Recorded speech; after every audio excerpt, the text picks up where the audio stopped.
Es un placer estar con vosotros, Pastor Monterroso. Muchas gracias por la gentil invitación. Me gustan mucho estos momentos de hablar a pastores, ancianos. Hace 3 semanas estuve en Brasil para 3 encuentros, 3 retiros de pastores y ancianos. Y tengo 2 más ahora en el verano en Brasil. Estos son momentos especiales para mí. Pastor Monterroso me pidió que hablase sobre el Espíritu Santo. Entonces tengo 3 presentaciones, 3 ponencias. Una, la primera, el Espíritu en el Evangelio de Juan. Mañana vamos a hablar sobre la cruz y la venida del Espíritu, la relación que existe entre la cruz y el Pentecostés, la venida del Espíritu. Y entonces la tercera es sobre el Espíritu en las cartas de Pablo. Tenemos algunos momentos para preguntas y respuestas también. Algunas partes de las ponencias son, yo reconozco un poco más difíciles, pero en general voy a intentar tornarlas simples, sencillas, ¿ok? Si no comprenden, pregunten. Estoy aquí para ayudarlos en aquello que me fue posible. Muy bien. En esta primera ponencia, el Espíritu Santo, solo un momento, por favor. El Espíritu Santo en el Evangelio de Juan. El título de la ponencia es Otro Paracleto, una palabra que muchos de ustedes no han siquiera oído. Otro Paracleto, la persona y la obra del Espíritu en el Evangelio de Juan. Muy bien. Cuando vamos a los 3 primeros evangelios, Mateo, Marcos, Lucas, que son llamados los evangelios sinópticos. Es un término técnico para los 3 primeros evangelios. El Espíritu Santo en estos 3 primeros evangelios es muy semejante, se dice, semejante a lo que encontramos en el Antiguo Testamento. O sea, el Espíritu es el poder de Dios en operación. Es así en el Antiguo Testamento, es así en Mateo, Marcos y Lucas. El poder de Dios en operación. Pero cuando vamos al Evangelio de Juan, encontramos algo diferente. El Evangelio de Juan tiene 2 secciones. Tiene las secciones narrativas, que son las secciones que cuentan la historia de Jesús. Capítulos 1 a 13 y 18 a 21. En las secciones narrativas, sí, el Espíritu es también un poder. Es un poder que capacita, es un poder que vivifica, es un poder que autoriza a los discípulos a perdonar pecados. O sea, el Espíritu sigue siendo un poder, como en Mateo, Marcos y Lucas y como en el Antiguo Testamento. El Espíritu es un poder en las secciones narrativas. Pero hay en el Evangelio de Juan una otra sección que son los discursos, ¿se dice? Discursos de despedida de Jesús. Cuando Jesús está en el cenáculo, ¿no? En el cenáculo con los discípulos en la noche antes de su muerte. Y entonces Él enseña, Él como que predica a los discípulos los discursos de despedida de Jesús que están en los capítulos 14 al 17. Solo el Evangelio de Juan tiene los discursos de despedida. Solo Juan. Y en estos discursos de despedida encontramos algo diferente. En las secciones narrativas, un poder, como en los otros evangelios y como en el Antiguo Testamento. Pero en los discursos de despedida, Jesús se refiere al Espíritu con una palabra griega. La palabra griega es parácletos. Parácletos. Esta palabra, vamos a decir, a mostrar en algunos minutos, es una palabra difícil de traducir. Por eso yo uso la palabra españolizada. ¿Hace sentido? La palabra paracleto. En griego, parácletos. En griego, porque el Nuevo Testamento fue escrito originalmente en griego. La palabra es parácletos. Y entonces, españolizando la palabra paracleto. Aquí están los pasajes, 5 pasajes. 5 pasajes. En los discursos de despedida, capítulos 14 al 17, en que Jesús se refiere al Espíritu Santo como el Paracleto. Sinótico, como les dice, son los 3 primeros evangelios, Mateo, Marcos y Lucas. Jesús vivió el ministerio de Jesús entre el año 27 hasta el año 31. Y entonces, cerca de 30 años después, Mateo, Marcos y Lucas escribieron sus evangelios. Y es interesante, ellos están 30 años después, pero es como si ellos retornasen al tiempo de Jesús cuando escriben sobre la vida de Jesús. Disculpen. Juan escribe su evangelio al fines del primer siglo. Y en Juan encontramos algo un poco diferente. Juan no regresa al tiempo de Jesús. Él trae Jesús a sus días, a sus tiempos. Y él cuenta la historia de Jesús como algo pasado. Él habla sobre la venida del Espíritu como algo ya pasado en la historia de la iglesia. El Pentecostés para él ya pasó, ya aconteció. Y entonces esto es importante para que comprendamos la perspectiva de Juan. El Espíritu como Paracleto. La palabra Paracleto ocurre 4 veces en estos capítulos, 14 al 17. 3 veces Jesús usa la expresión Espíritu de verdad. Una vez la expresión Espíritu Santo.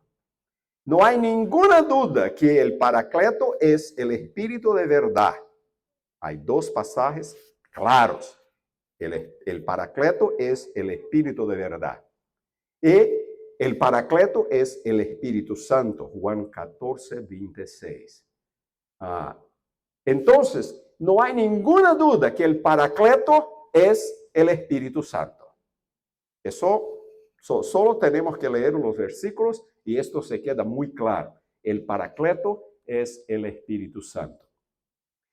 Algunas características distintivas de las referencias al Espíritu como Paracleto. Número 1, son exclusivas de Juan. Solo las encontramos en Juan. Ningún evangelio más, ningún otro libro del Nuevo Testamento. El Espíritu como el Paracleto, solo en Juan. En la localización del evangelio, solo en los capítulos 14 a 16 o 17, los discursos de despedida. Todas las referencias tienen que ver con la venida futura del Espíritu. Pero para Juan, cuando él escribe, sí, es algo pasado, pero Jesús está hablando de algo todavía futuro. Y las referencias, como ya les dije, son diferentes de las sesiones narrativas. Hermanos, ustedes van a ver que estos pasajes, estas referencias al Espíritu como el Paracleto, son las que más contribuyen para una comprensión de la personalidad del Espíritu. Tenemos problemas en nuestras iglesias, en todo el mundo. Quizá no aquí, en nuestras iglesias hispanas. Hermanos que piensan que el Espíritu es solo un poder, nada más que un poder. Estos pasajes de Juan son los que más contribuyen para una comprensión de la personalidad del Espíritu. El Espíritu es más que solo un poder. Es un poder, por supuesto, pero es también una persona. Como Dios el Padre es una persona, como Jesucristo es una persona. El Espíritu también así lo es. Hasta ahora todo bien con mi español. Bien. Me preocupa. Adelante, está bien. Muy bien. ¿Qué significa la palabra paracleto? En griego, parácletos. Es una palabra rara en la literatura griega.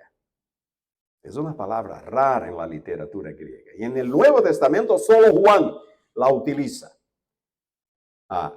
4 veces en el Evangelio y una vez en Primera de Juan, capítulo 2, versículo 1. Una vez. Afuera, nadie más. La palabra deriva del verbo griego parakaleo. Parakaleo es un verbo que significa llamar para el lado de. ¿Cómo se dice aquí? Llamar, ¿cómo se dice aquí? Llamar. Llamar para el lado de. Parakaleo. Por lo tanto, parakletos tiene una idea de alguien que viene para mi lado, para mi representar, para mi ayudar. O sea, la idea es de un asesor legal, un intercesor, un abogado. Esta es la idea, un abogado.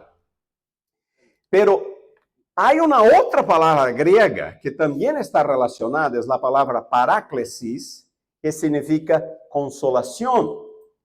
Y por causa de paráclesis, consolación, paracleto, parácletos, llegó a ser entendido en la tradición protestante como consolador.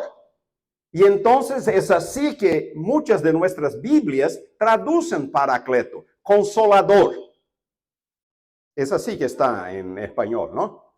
El consolador. Pero hermanos, ninguno de estos significados se ajusta a lo que dice Juan sobre el Espíritu. Ninguno de estos dos se ajusta a lo que dice Juan, excepto en 1 de Juan capítulo 2 versículo 1, cuando Jesús es llamado paracleto. Allí sí es la noción de un abogado. Si pecamos, tenemos un abogado junto al Padre. Tenemos un paracletos junto al Padre. Pero en el Evangelio de Juan, la noción de un abogado no se encaja. ¿Está bien así?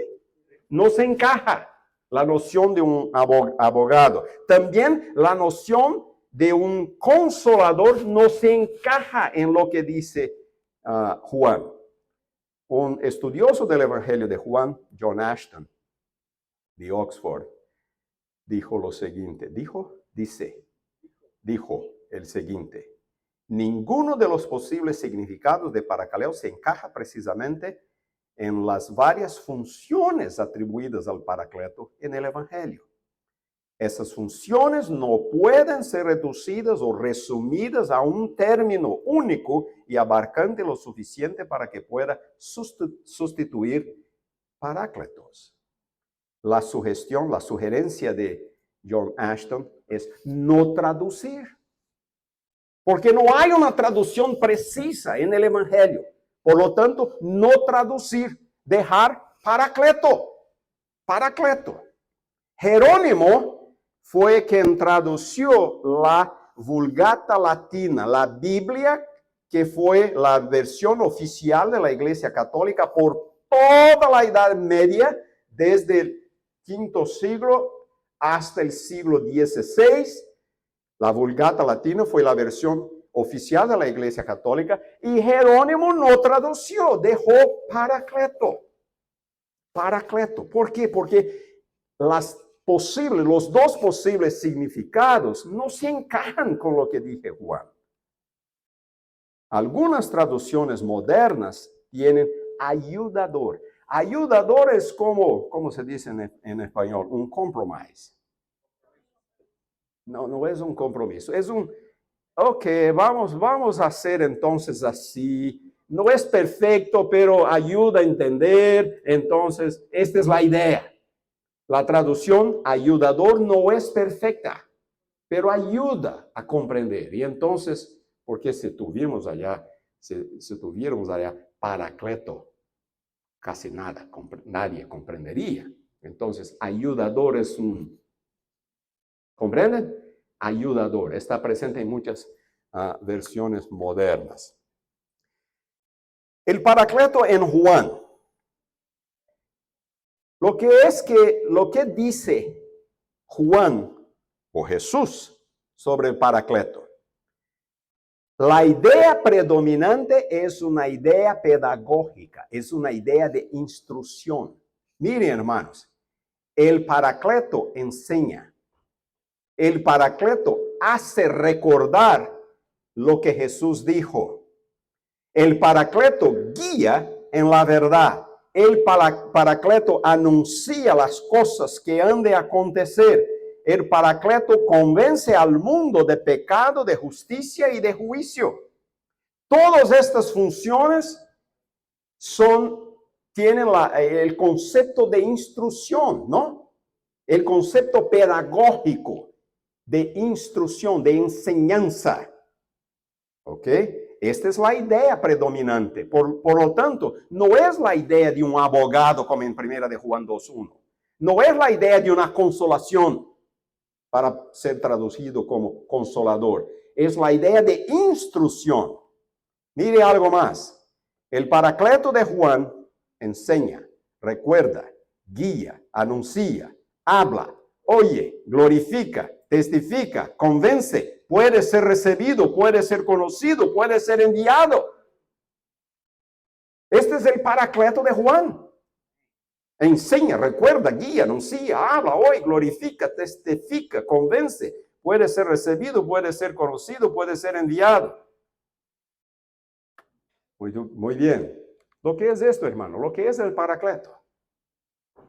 Una conclusión aquí temprana. ¿Lo que es el Paracleto? Es una palabra, una persona. El Paracleto es una persona. Estas funciones son funciones personales. No son de un mero poder. Es más que un poder. Es una persona. Muy bien, vamos a ver este punto. En Juan 14:16, Jesús dice, yo rogaré al Padre y os dará otro consolador, Paracleto, para que esté con vosotros para siempre. Otro Paracleto. Mire, yo rogaré al Padre y os dará otro Paracleto. ¿Por qué otro? ¿Por qué otro?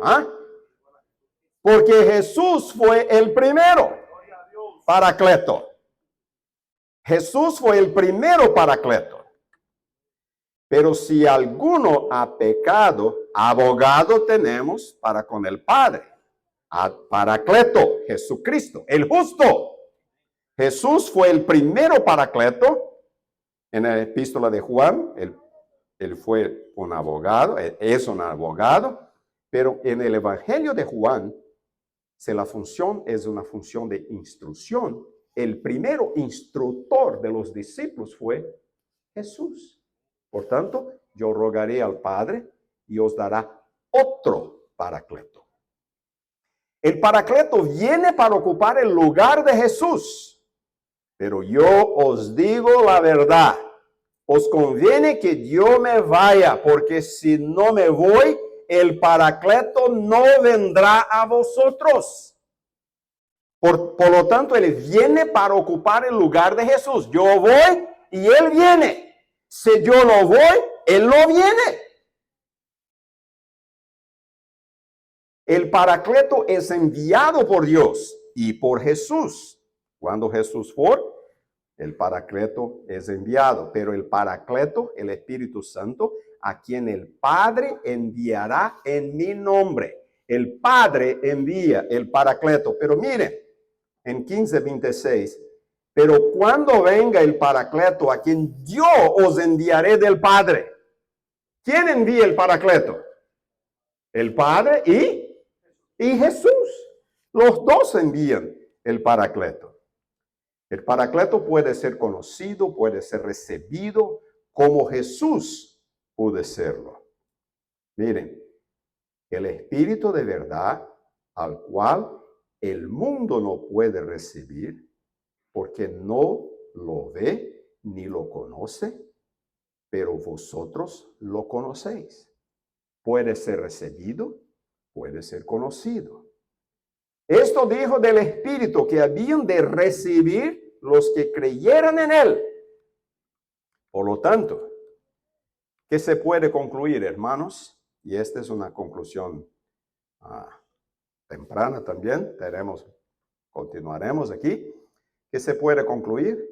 Los pasajes que se refieren al Paracleto proveen la evidencia más fuerte en todo el Nuevo Testamento para concebir al Espíritu con una figura distinta, un agente o personaje independiente del Padre y del Hijo. Independiente en el sentido de ser uno más, uno además. No es solo el poder de Dios, o no es solo el poder de Jesucristo, como algunos insisten. Es un tercero.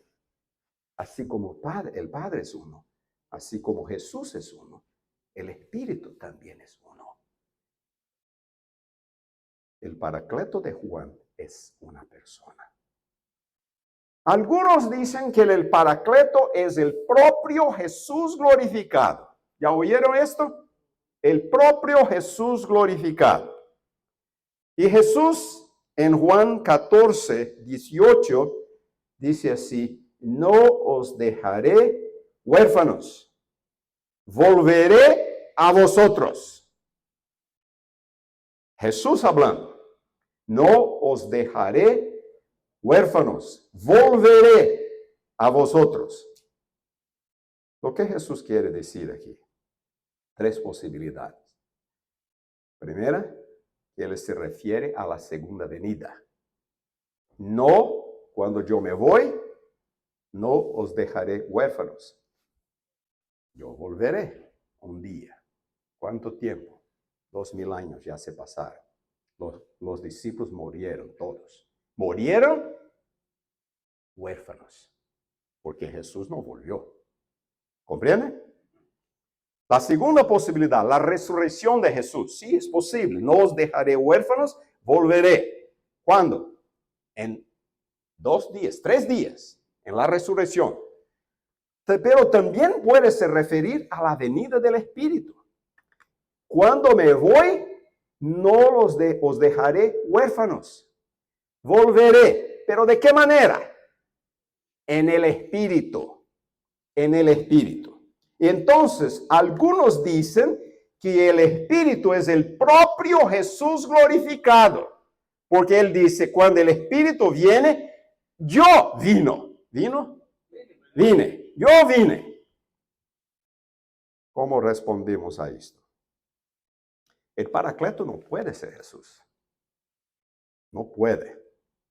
Porque Jesús lo llama de otro Paracleto. ¿Cómo puede ser otro si es el mismo? El lenguaje aquí no permite otra interpretación. Y la palabra para otro es la palabra griega alos. Alos. Alos siempre implica en una distinción numérica. Es más uno además. Si Jesús dice, otro paracleto no puede ser el mismo que viene, tiene que ser otro.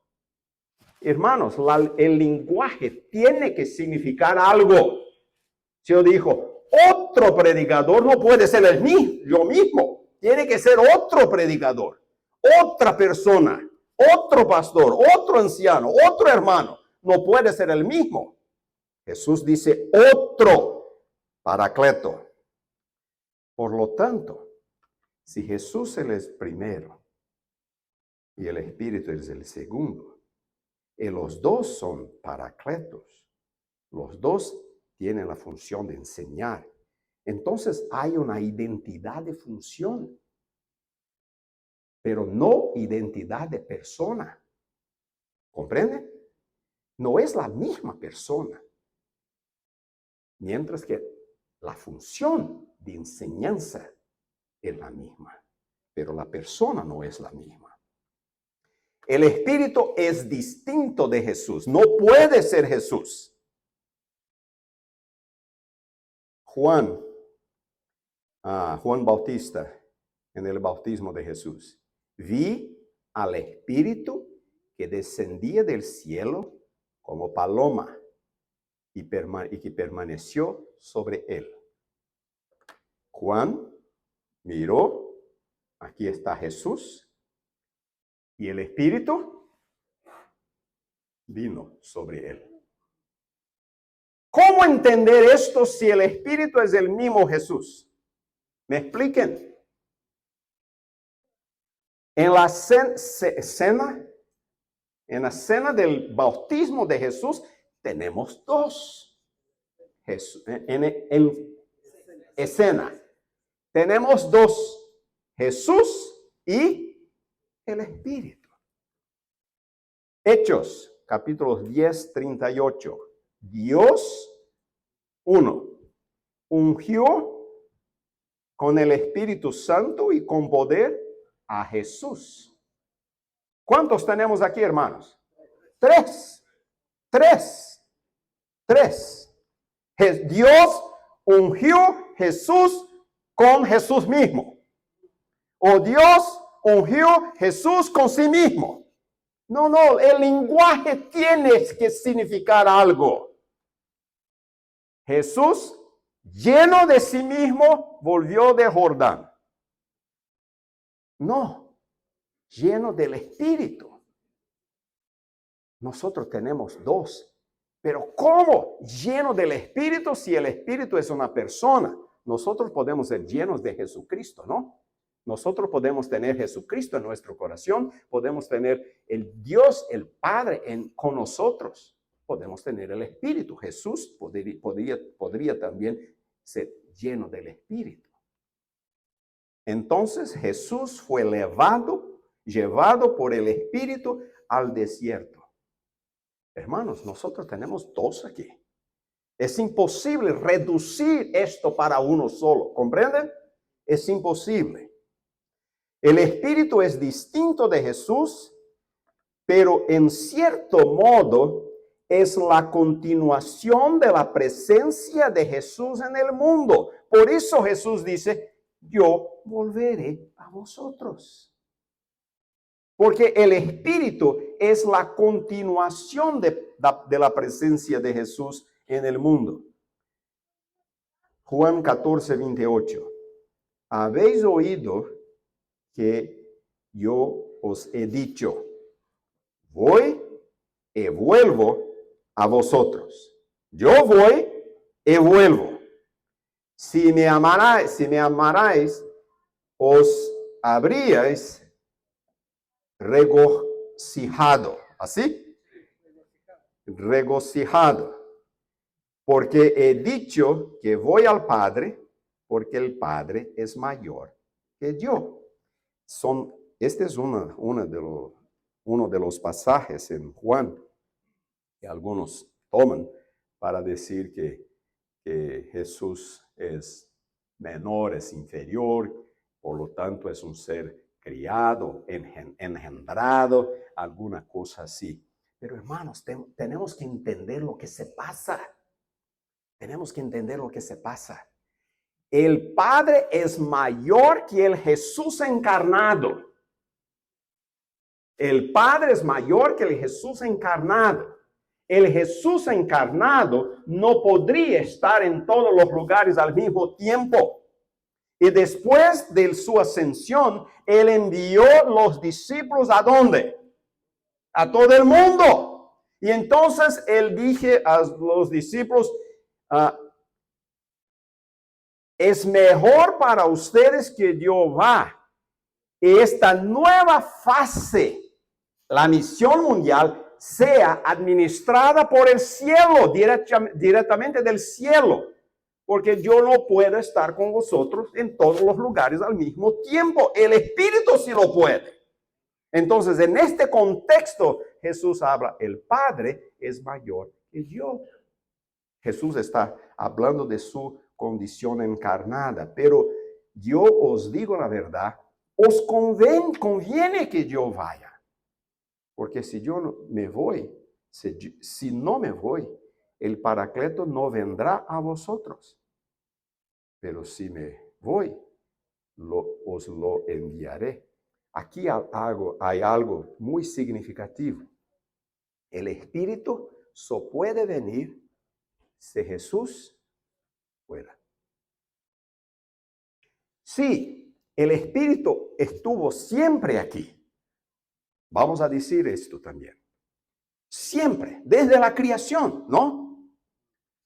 El Espíritu en el Antiguo Testamento, los profetas, los jueces, los reyes, el Espíritu siempre estuvo, pero hay algo especial en la ascensión de Jesucristo. Y este es el tema de la primera ponencia mañana, la cruz y la venida del Espíritu.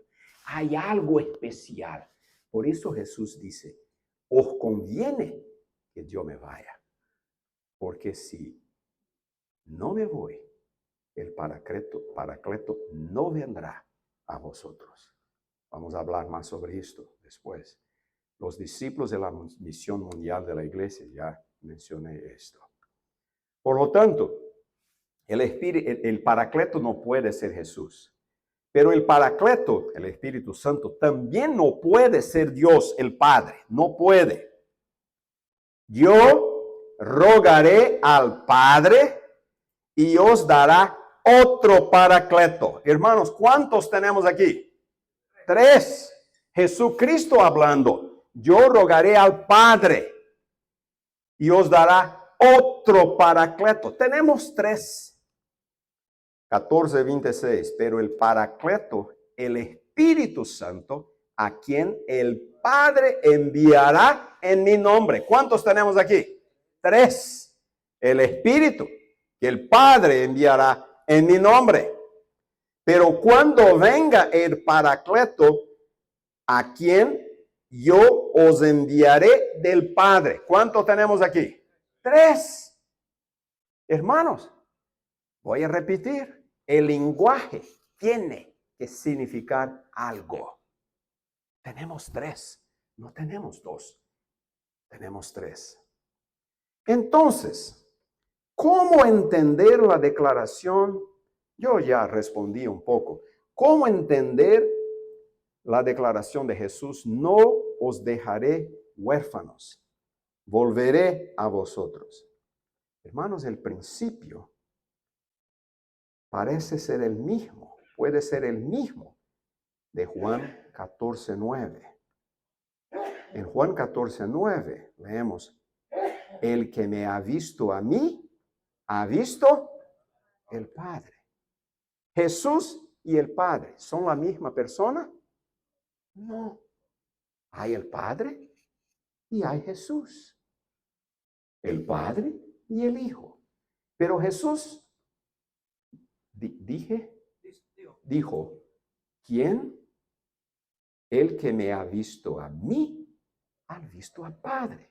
¿Cómo es posible si son dos diferentes? O sea, así como el Padre puede ser visto en el Hijo puede volver en el Espíritu. ¿Comprenden? Así como El Padre puede ser visto en el Hijo puede volver en el Espíritu. Por lo tanto, la misma unidad que existe entre el Padre y el Hijo, Jesús dijo, yo y el Padre somos uno. La misma unidad que existe entre el Padre y el Hijo, también existe entre el Hijo y el Espíritu. Y entonces Jesús puede decir, yo volveré en el Espíritu. ¿Por qué? Porque mientras somos dos, también somos uno. Hay una unidad en la divinidad. Hay unidad. Si el Hijo y el Espíritu son uno, así como el Hijo y el Padre lo son, ¿no sería natural concluir que el Padre y el Espíritu también son uno? El Padre y el Espíritu. Y miren Juan 14:23. El que me ama, mi palabra guardará, y mi Padre lo amará. Y vendremos a él y haremos morada en él. Ambos, el Padre y el Hijo. En la venida del Espíritu, Padre y Hijo vuelven y hacen morada en el creyente. Padre, Hijo y Espíritu. Por lo tanto, son distintos uno del otro al mismo tiempo que son uno con el otro. ¿Hace sentido, hermanos? Hay una unidad, mientras hay una distinción. Hay una unidad. Muy bien. Esta es una parte un poco técnica. Los pastores van quizá a considerar esto más útil, pero los hermanos, los ancianos también. Algo curioso ocurre en el Evangelio de Juan, en los pasajes en que aparece la palabra paracleto. Algo muy curioso. En griego, la palabra espíritu es la palabra pneuma. Esta es la palabra espíritu, la palabra griega para espíritu, pneuma. El pneuma es una palabra neutra. ¿Neutra se dice? Sí. El género de la palabra es neutro. En español tenemos solo, como en portugués, solo palabras masculinas y femeninas. Auto es una palabra masculina o femenina. Masculina. Casa es una palabra masculina o femenina. Femenina. Nosotros decimos el auto, la casa, el hombre, la mujer. Inglés, zero. No hay género en las palabras. No hay género. Intentar explicar esto para un americano es difícil, hermanos. Ellos no comprenden. No hay género en las palabras. En griego hay 3 géneros. Hay palabras masculinas, palabras femeninas y palabras neutras. La palabra pneuma es una palabra neutra en griego. Es una palabra neutra. Pero hay algo curioso. En varios pasajes en que aparece la palabra pneuma, que es una palabra neutra, aparece pronombres personales masculinos. Pronombres personales masculinos. Pronombres personales son él, ella, nosotros, vosotros. Estos son pronombres personales. Entonces, ¿cómo puede? La palabra espíritu es neutra. Y hay pronombres personales masculinos en estos pasajes. ¿Cómo explicar esto? Hermanos, este es el argumento tradicional. El uso de pronombres masculinos con el sustantivo neutro pneuma demuestra que Juan pensaba en el espíritu en términos personales. Momentito, no digan amén. Ese es el argumento tradicional. Porque si el espíritu es neutro, Juan lo llama de él. ¿Comprenden? Si es femenino, Juan lo llamaría de ella. Pero si es masculino, lo llamaría de él. Pero es neutro. Y Juan lo llama de él, masculino. Lo que esto significa, algunos dicen, la personalidad del espíritu. La personalidad, ¿por qué no? La masculinidad también. El espíritu es masculino, no. Evaluación, no, hermanos, esto no está correcto. Voy a intentar tornar simples. ¿Simples se dice? Simples. Jesús vino a Cafarnaúm. Entonces, él fue a casa de Pedro. Y allí, él curó la suegra de Pedro. No sé si Pedro lo perdonó por esto, pero no, borren esto, por favor. Yo estoy intentando mostrar el uso del pronombre. Jesús llegó, entonces yo no tengo que decir siempre Jesús. Jesús llegó a Cafarnaúm, Jesús fue a la casa de Pedro y Jesús curó su suegra. No, Jesús vino, él fue, él curó. Cuando yo uso el pronombre personal, hay un antecedente que me deja muy claro quién es el él. Jesús llegó, él fue, él curó. ¿Quién es el él? Jesús, el antecedente. Si Jesús es masculino, los pronombres que yo uso tienen que ser masculinos, por supuesto. Pero lo que ocurre es que cada vez que se utilizan pronombres masculinos en aquellos pasajes, el antecedente es parakletos, no es la palabra pneuma. Parakletos en griego es una palabra masculina. Por lo tanto, cuando Juan dice el parakletos, él, está correcto porque parakletos es masculino.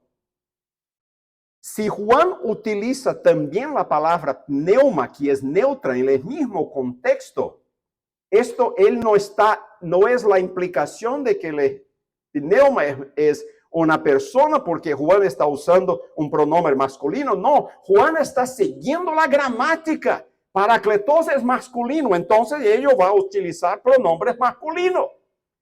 Estaría correcto si yo dijera, por ejemplo, Jesús llegó en Cafarnaúm y después ella fue a la casa de Pedro. ¿Estaría correcto? No, el antecedente es masculino. Entonces yo tengo que utilizar el pronombre masculino. El antecedente de aquellos pronombres masculinos es parakletos, que es una palabra masculina. En otras palabras, hermano, no hay nada de significativo aquí. Es algo muy sencillo de gramática. ¿Me comprende? Es muy común este argumento de que Juan utiliza pronombres masculinos. Claro, él utiliza pronombre masculino porque parakletos es una palabra masculina. Esto es muy simple de entender. En los mismos versículos, Juan también utiliza pronombres neutros para el espíritu, que es una palabra neutra.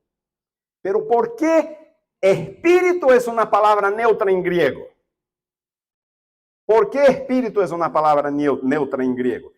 Esto es meramente un accidente lingüístico. En español, espíritu es una palabra masculina. En hebreo del Antiguo Testamento, espíritu es una palabra femenina. En griego, pneuma es neutro. En portugués y español, masculino. En alemán, masculino. Esto es meramente un accidente lingüístico. No hay nada de especial aquí. O sea, el uso de pronombres en Juan está en armonía con las reglas de la gramática griega. No se pueden sacar conclusiones teológicas la personalidad del Espíritu basándose en tales pronombres. Mire el comentario bíblico adventista. El antecedente es consolador y en griego es masculino y por lo tanto requiere el pronombre masculino. Se oyeron de que los pronombres masculinos implican en la personalidad. No, este no es un argumento válido. No es un argumento válido. Voy a pasar aquí un poco más. Hay un otro argumento, también de griego. Este es argumento es sobre la divinidad del Espíritu. En Juan 14, 16. Yo rogaré al Padre y os dará otro. La palabra griega es alos, paracleto, para que esté con vosotros para siempre. Hay en griego dos palabras para otro. En español, en portugués, en inglés, tenemos solo una. En griego hay dos palabras para otro. Hay la palabra heteros, que en griego significa otro diferente. Otro diferente. Nosotros tenemos esta palabra en español. Cuando lo dijo, por ejemplo, este grupo es muy heterogéneo. Usan la palabra, ¿no? ¿Qué significa heterogéneo? Diferente. Aquí hay gordos, magros, altos, bajos, bonitos, feos. Es un grupo heterogéneo. Es un grupo heterogéneo. Todos son diferentes, ¿no? Heterogéneo viene de la palabra heteros, otro diferente. Y también hay en griego la palabra alos, otro. Y aquí viene el punto. A menudo se supone que significa otro igual, porque heteros significa otro diferente. Entonces se supone que alos significa otro igual. No, aquí hay un error. Por lo tanto, el argumento es así. Cuando Jesús dice, yo rogaré al Padre y os dará otro, es un otro igual. Si Jesús es divino, entonces el Espíritu también es divino, porque Jesús lo llamó de otro, alos. No, aquí hay un problema. Alos no significa otro igual. Alos solo significa uno más. Heteros significa otro diferente, pero alos no significa otro igual. Significa solo uno más, uno además. Jesús cuenta otra parábola, otra bestia. Es alos en griego. Solo uno más. Por lo tanto, este argumento sobre la divinidad del Espíritu no es correcto. Solo heteros hace una distinción cualitativa, otro diferente. Este pasaje es muy interesante. Gálatas 1, 6 y 7. Estoy asombrado de que tan pronto os hayáis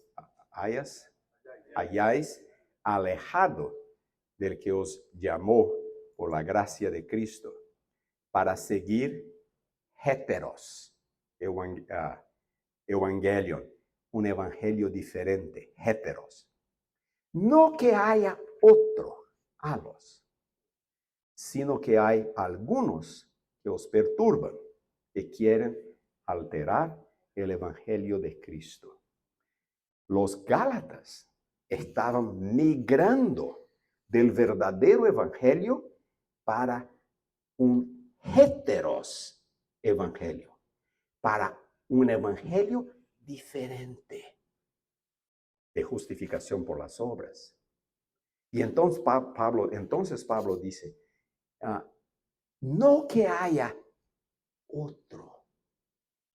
¿Hay cuántos evangelios, hermanos? Solo uno. Solo uno. Pero aquel heteros es en verdad una alteración, una distorsión del Evangelio de Cristo. Esto es lo que dice Pablo aquí. Muy bien. Aquí está la declaración de un lingüista, pero vamos adelante. El Paracleto y la gramática. Pastores, aunque sea tradicional, un argumento erróneo sigue siendo erróneo. Jamás se deben utilizar argumentos erróneos por muy eficaces que sean. Jamás.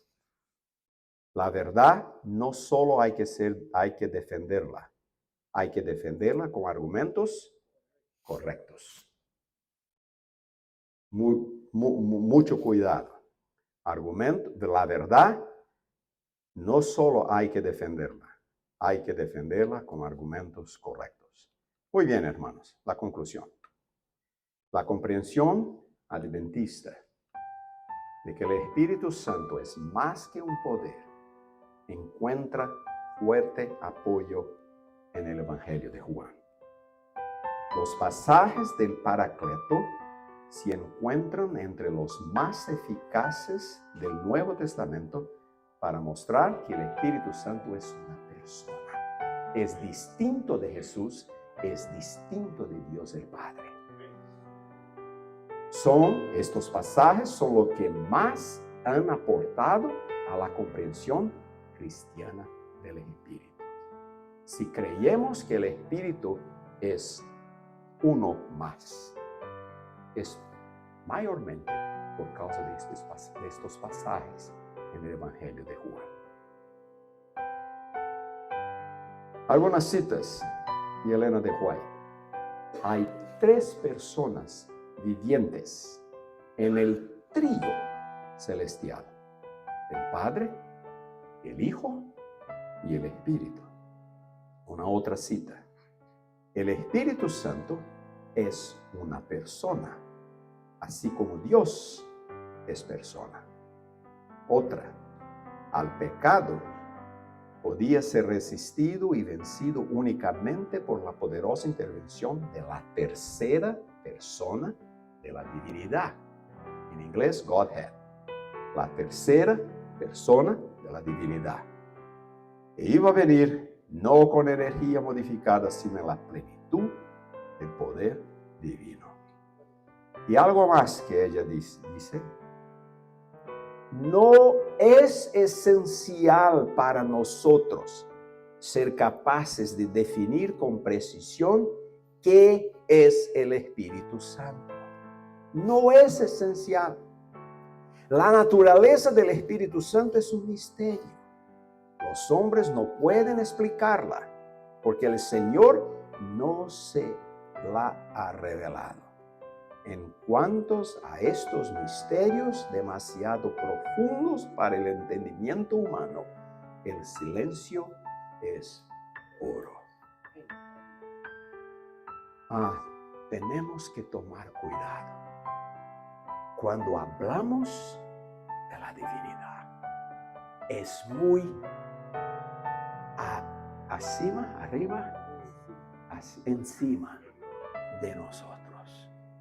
El lenguaje humano es pobre, es poco para explicar la divinidad.